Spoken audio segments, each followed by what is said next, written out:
Regresaron los MVPs Bonus Days a Lowe's. Ahorra en electrodomésticos Amana y en electrodomésticos selectos con entrega gratis en productos de $396 o más. También compra un juego de electrodomésticos Amana con un refrigerador con estantes ajustables y puertas reversibles para que quepa en cualquier espacio por menos de $2,000. Visítanos en tiendas o en línea durante los MVPs Bonus Days. Aplican exclusiones, detalles en Lowe's.com, válido 3/20 al 3/31. At Kroger, we want our fresh produce to meet your expectations, which is why we're dedicated to doing up to a 27-point inspection on our fruits and veggies, checking for things like scarring. In fact, only the best produce like zesty oranges and crisp carrots reach our shelves, because when it comes to fresh, our higher standards mean fresher produce. Kroger, fresh for everyone. Save big on your favorites with the Buy 5 or More, Save $1 each sale. Simply buy 5 or more participating items and save $1 each with your card. Kroger, fresh for everyone. Welcome to Blunt Business. Thanks again for joining us. If you listen to the Blunt Business program for any particular amount of time, you'll know that a few weeks ago I actually had a guest on that actually talked about the potentials of cannabis lending. We're looking at different options right now for those that are, looking for fund management or consulting. And if you're an early stage cannabis business, like even with the inflationary issues that are going on, investors, are they willing to put money in because they're now very hesitant because of the way the stock market is shrinking? Quarterly earnings for the major MSOs that are publicly traded, things like that are pretty constant. So, but that doesn't sway away my next guest, who is here to go and talk to me about the idea of cannabis lending. So we've actually had our guest on over at our Green Peak program with Richard Zwicky back in August of last year, very comprehensive. And his company specializes in loans that target small to medium-sized businesses, but can also meet the needs of larger companies. And my guest is a loan industry veteran, and he's the CEO of FundCanna. Adam Stettner joins us here on Grassroots Marketing. Thanks for being on. Thank you very much for having me. Thanks for coming back on with us. Now, we want to go and talk about cannabis lending, which is really what you're looking at here, that with the current state of the industry, operators at all levels of supply chain should know best practices for selecting a lender that won't use predatory tactics to bleed their business dry. And like I said, I had another guest on, and I want to ask some other points about what you were talking about here.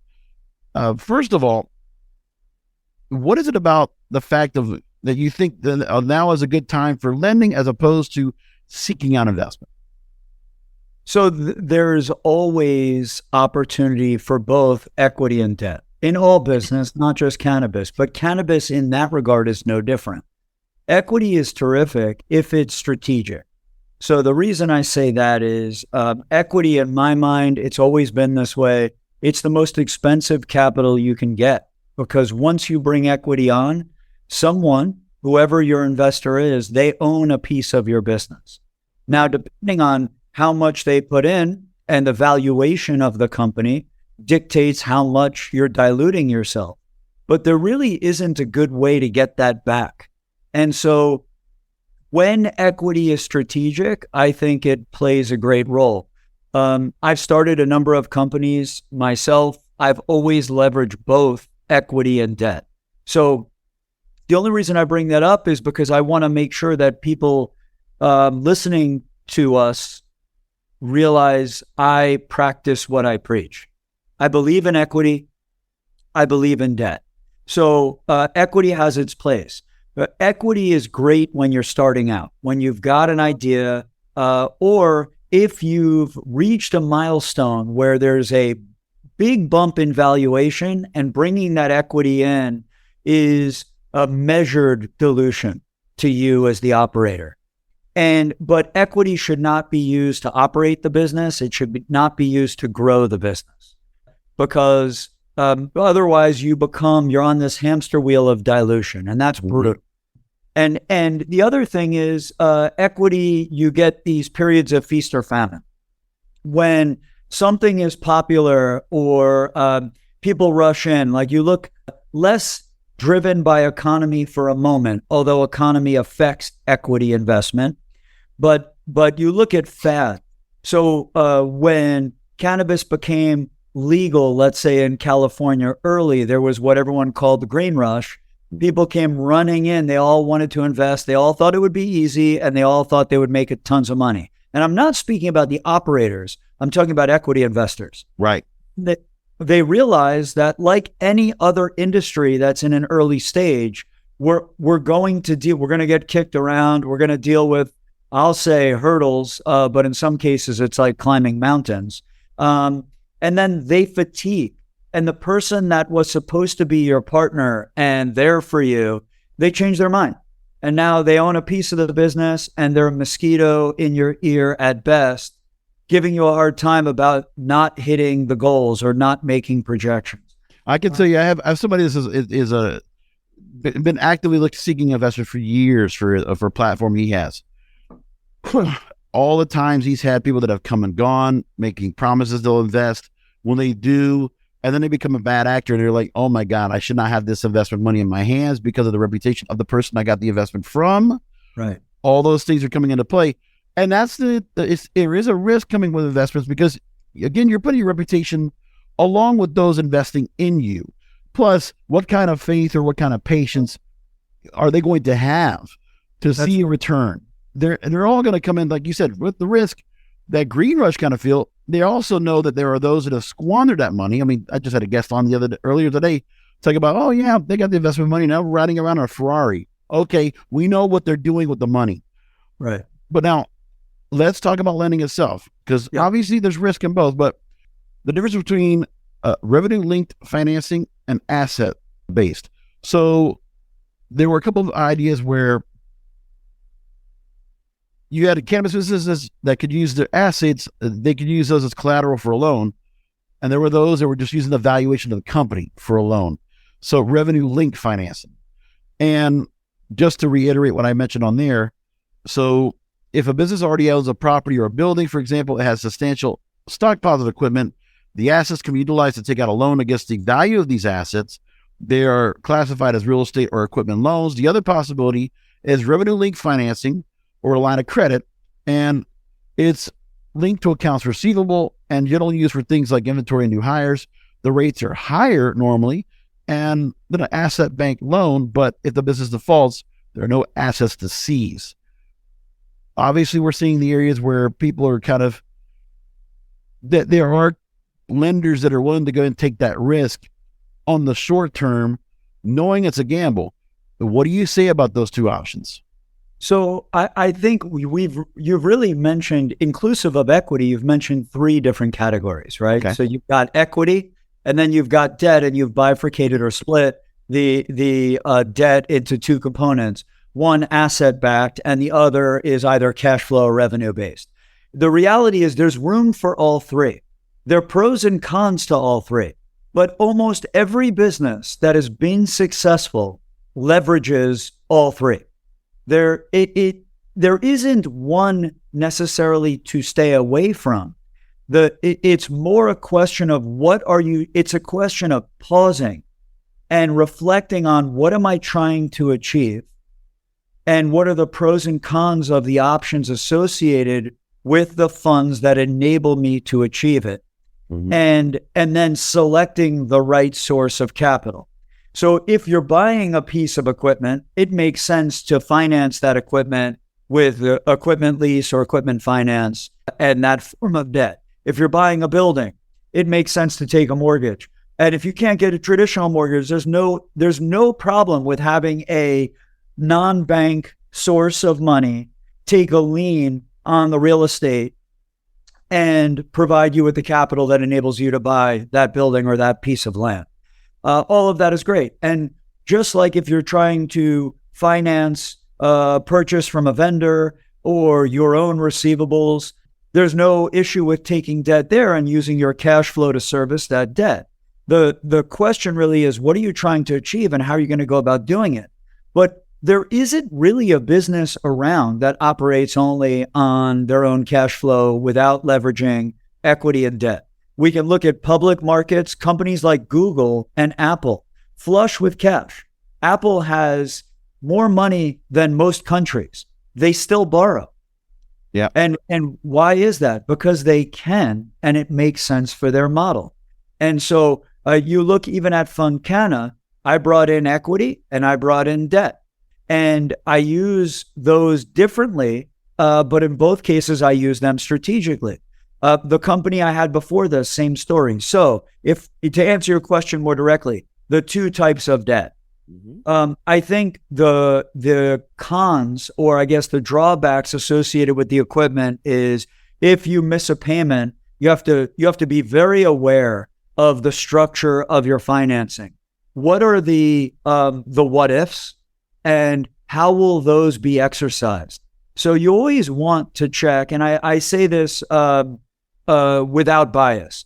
Well, it doesn't matter whether you're using FundCanna or someone else.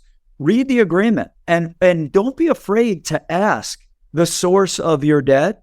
What happens if, right? Ask the question that you're wondering. There's no problem with vocalizing that. If the debt provider you're going to work with is going to be a good partner for you and someone that is a long-term strategic source of capital that you can turn over and over again, you want to be able to have honest dialogue with them. Ask them the question, hey, if I I don't intend to miss a payment, but you never know. If I miss a payment, a single payment, what happens? What's the cure period look like? Are you going to repossess the asset that I borrowed against? Does that occur right away? In some cases, cure period might only be 15 days. Yeah, you want to ask, is that enough time for me to cure if something were to go wrong? Am I able to subordinate? In other words, can I borrow again and keep you in a senior position and maybe take more debt on behind you? Is that permissible? Am I allowed to borrow again? You want to ask the question so that you really understand what the structure is, because all too often, as much as I enjoy lawyers, there's a little bit of sarcasm there, right? They oftentimes these documents are written in a way that they're confusing, sometimes by design.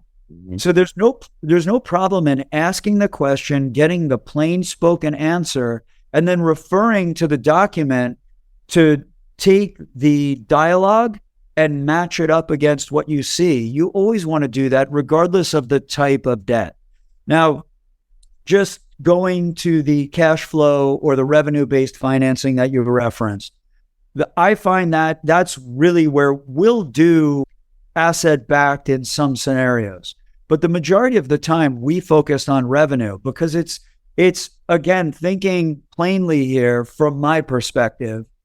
If you look at the inflow and outflow of money, and you look at what a business does and their geography and their historical accomplishments and setbacks, you can determine what a comfortable payment looks like. Let's not jump ahead. Let's just determine inflow and outflow of money. How much cash flow is available to service debt? Because the last thing you ever want to do is work with a lender that isn't thinking that way. You don't want to work with a lender that says, well, the asset's worth $1 million, so we'll give them $700,000. And then we know we have coverage. Well, wait a second. What about their comfort in servicing the debt load? Right? And all too often, you'll find lenders don't go there. They go right to what's our coverage ratio. Well, the coverage ratio doesn't really take into account the success of the business or their ability to leverage that capital in ways that help them grow. It only protects the lender.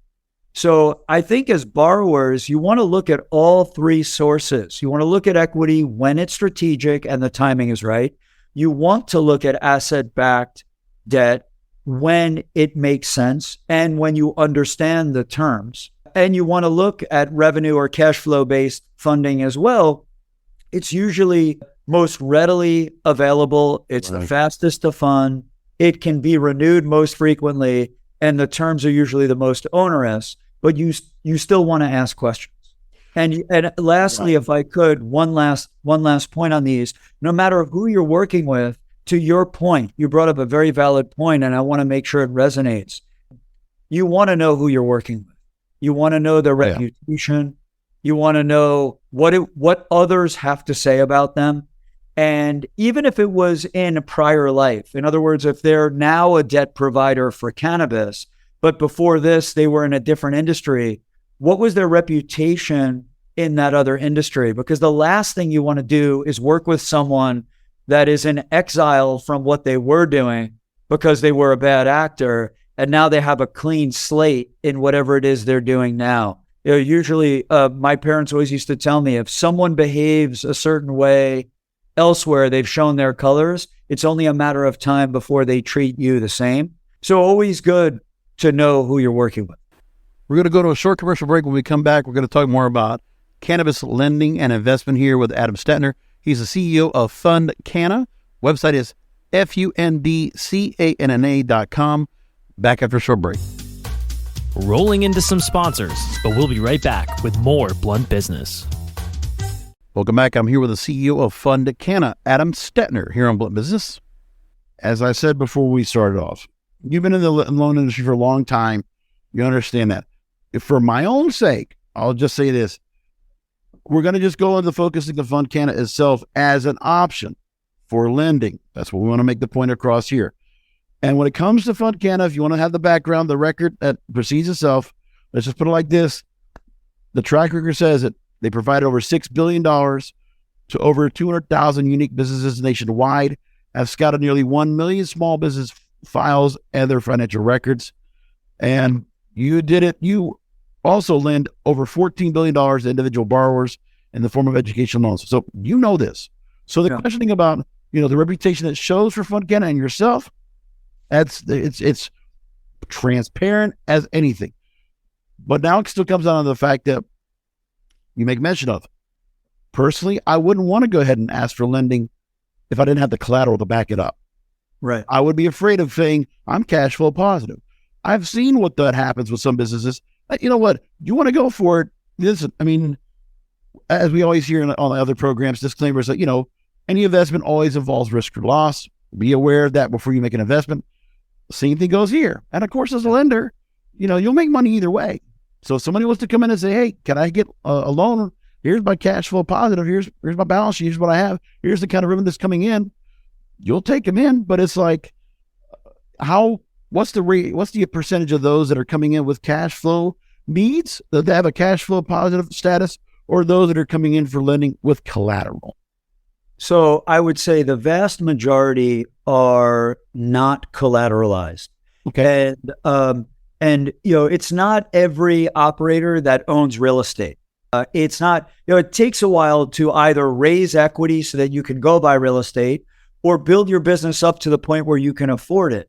And I don't know about you or the listeners, but I was always fascinated earlier in my career. And when I say that, in every stage of the career, there's an early stage. So it doesn't matter, I'm now 50 years old, right, but I'm only 2 years into cannabis. And so I still consider myself relatively early in this stage of my career. And whenever you're early, you look around and you wonder, how are people able to do the things that they're able to do? How does this entity own 25 million worth of real estate? Right. And there's nothing wrong with wondering that. You don't want to go down the rabbit hole, but ultimately you need to focus on where you are now relative to where you want to go. And so I would tell you that the minority, 15% is collateralized and roughly 85% is not. But what I'm finding is it's more the reason of the way the cannabis infrastructure, supply chain, and ancillary vendors work. Most everything is either COD or very short-term terms. So you might get 15-day, 30-day, maybe in some extreme cases up to 60-day terms. It's pretty rare. And so, but our revenue cycles in this industry range anywhere from 2 to 8 months, depending on whether you're a grower, a manufacturer. And so the turn from cash outlay to revenue never matches. Your terms, when you get 30-day terms, gives you a little bit of cushion, but it's not as if whatever you brought in on those terms has created revenue by the time that bill is due. So the vast majority of what FundCanna does is to create the bridge between cash outlay and that product turning into revenue. And then we work with our clients. They know their business, their margins. We work with them to determine what the term should look like so that the money we're giving them works for them. I know it sounds a little cliche, so I have to say that we really do live by the mantra. We don't just say it. If it doesn't work for the client, it's not going to work for us. So we go through this early stage. We can fund somebody as quickly as one day, but we try to make sure that we really understand, does what we're proposing? You told us what you're looking for. We're proposing this back after underwriting and determining an approval. Does this work for you? And we go through everything. We present it with black and white. We lay out the payment schedule, we do everything. There's nothing hidden. It's all on the table, because the more you put it in front of someone, the more comfortable they are that it works for them. Not only will it work for them, but if we do that, it will also work for us. And then it leads, most importantly, to a relationship. I'm not looking to give an entity money once, have them determine it was an awful experience, and then go away. Yeah. That doesn't help me build my relationship or my reputation. So what we're trying to do is establish the need, establish a product solution that works to fill that need, and then have that client and have FundCanna become partners in how that revenue and that cycles while continuing to maintain margin. It's very important to keep this in the mind. I'm very cognizant for those businesses out there that are listening to this program. With the inflationary period we have now, a recession that, if you want to say it's here, sure. If you want to say it's not, it's looming, sure. But either which way, people are starting to feel the pressure. They're feeling the fever pitch of people asking, if sales are stagnant and the business is not making that growth, and you're not publicly traded, you're private, but you're also saying, well, we need to keep things going. We need to keep our people paid. We need to keep operations flux. So they'll come to a FundCanna, but it's also very encouraging that even, your team knows that, just not everyone, it's got to be best interest for both parties. And then you make that point. So there are those that come in and they might feel like, you know what, we have no choice. We have to get something now. Like, we only have 30 to 60 days to survive. Right. And I'm sure you have some of those kind of conversations. And there are some people that's like, well, if you're at this point, it's probably a little too late. Yeah. Well, look, we do have to occasionally have the conversation that what we do is not a good fit for what they need. Right. So look, the good news is our approval rate is roughly 70%. Yeah. So I mean, that is a public number I'm happy to share. But what I'll tell you is, for me, I feel good that 7 out of 10 times we're able to say yes. Oh, yeah. And then nearly 70% of the people that we say yes to believe that we're a good fit. And that actually is a better ratio than I've seen in any other lending category. But kind of along the lines of what you're saying is, you want to explore your options. You don't want ever to, it's a terrible feeling to feel desperate. Right. And I acknowledge that. So sometimes what happens is someone will say they're not necessarily desperate, but they have a need. And let's say their desire is, we want $300,000. And here's what we're looking to do with the $300,000. When we look at the financials, it's not that they can't qualify for 300. It's that we don't yet know each other. And that 300 it appears based on inflow and outflow of money that the 300 servicing that debt would be a burden. Mm-hmm. And so we might say, look, you're approved, but you're only approved for 150,000. And why don't you take the 150, try to leverage that, see how it works, and let's build the relationship with the intent and desire that we grow into the $300,000 level. But the last thing I ever want to do is say yes and then have someone hate me because we gave what they asked for. Right. But because what ends up happening is it becomes burdensome. You never want to over leverage a client. And I think, again, you have to be careful, because with asset-backed lending, it's easier for that to occur because the fallback for the lender is to take the asset. In cash flow or revenue-based lending, I never want to be that guy that repossesses anything. I always want to make sure that we're lending at a level that's comfortable. for all parties.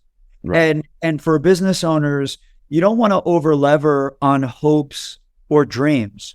You want to look at where you are now, and you want to start using debt, because what it does is it preserves cash on hand, and it enables you to use other people's money to make revenue and margin, and then your business can grow rather than be hamstrung. So all too often, people go or seek debt when they reach an inflection point or where they hit the wall. But if you start leveraging debt at a level that's comfortable before it's, I'll say, in quotes, needed, but when it can be beneficial, it helps the business grow. And then the debt facility can grow as the business fuels itself. And then, again, you look at large companies, most often, even when they're flush with capital, they're still using other people's money to create. Right. No, it makes sense. And if they can do that, that's the option. That's great. We're going to come back with final questions with Adam Stettner, CEO of FundCanna, here on Blunt Business after this. Rolling into some sponsors, but we'll be right back with more Blunt Business. We're coming around the home stretch. We're here with Adam Stettner, the CEO of FundCanna, FundCanna.com, here on Blunt Business. For those that don't have that kind of option, not the Apples and Googles of the world, they need companies like FundCanna. So we want to go ahead and point people to the website. Again, the website is FundCanna.com, FundCanna.com. A lot of solutions, very comprehensive, and the kind of companies you serve. If you're looking at financing by state, also saw the blog has great information. There's a recent post on money management, cannabis dispensary cash flow, and financing strategies. A great roundtable discussion there. A whole lot to be said. And for those, Adam, that want to go and reach out to your team, anything they should have in particular ready to go before they go and reach out for lending services from you. Obviously, approval can come quickly within 24 hours. Take a minute to talk about the website and the services provided and when they should be coming to you. Sure. So, Ed, thank you for that. I think you visit the site. There are some good sources. You can apply right online if you want. There's a portal there where you can go fill in your information. You can even securely upload financials, bank statements if you choose. If you don't want all of that, you can just call us 844-420-FUND, FUND, and speak to someone. We're happy to answer questions. The other thing I'll say, I think that it is somewhat unique. Banks don't always work this way. There's no obligation. There's no cost to speak to us. There's no cost to apply. There's no cost or obligation to find out what you qualify for. We're happy to do the work to demonstrate our desire to be your partner, and to present offers and talk them through with you. So, and then I would say the only businesses that we don't work with are pre-revenue businesses. So the requirement for us is that a business is already operating. As long as the business is operating, it gives us the ability to assess what we're able to offer. But entire supply chain, so plant touching or not, hemp CBD or THC, and then ancillary providers. So if you service the cannabis supply chain, packaging, lighting, grow tables, nutrients, anything having to do with this amazing industry, we service it. And then I would say, just in terms of what you should have ready, just generally what you're trying to achieve. And then, of course, what we look for, we're looking really just for basic demographic information, a couple of months of bank statements, and then if you have financials handy, balance sheet, P&L, that's enough for us to get started and make an offer.